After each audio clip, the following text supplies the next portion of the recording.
Here's the question. What do you remain aloof from?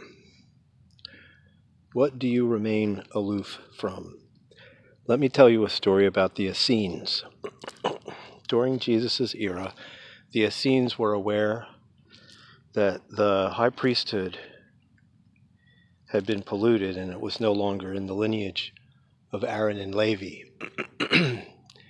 And the Essenes knew that the temple was polluted with Roman money and there were a lot of problems going on. So the Essenes actually separated themselves from even the temple sacrifice.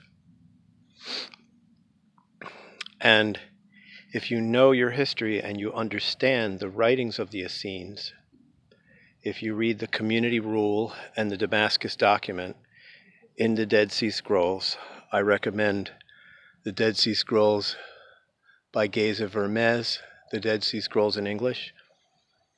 If you read about the Essenes, you discover that if your ox or sheep falls into a well on Shabbat, you do not pull that animal out because that's considered work.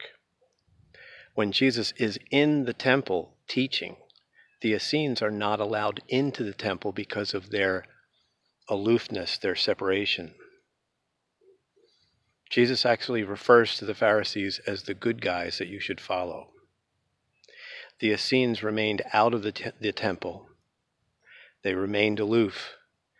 And Jesus is in the temple teaching and he says, "Who among you on the Sabbath will not pull your ox or sheep or animal out of the well if it falls in on the Sabbath?" He's actually referring to the Essenes. So people were probably running back and forth saying, he seems to be teaching against the Essene doctrine. It is possible for you to become so aloof from various things, aloof from ordinary clothing, aloof from photographs and social media. You can become aloof from many things. I'm curious, if Yeshua were in our age, how would he be handling social media? I like to say, if Paul had a printing press, he would never have enough paper. So be very wise and cautious about what you remain aloof from, because you may be pridefully holding yourself apart from that which is valuable to Yahweh.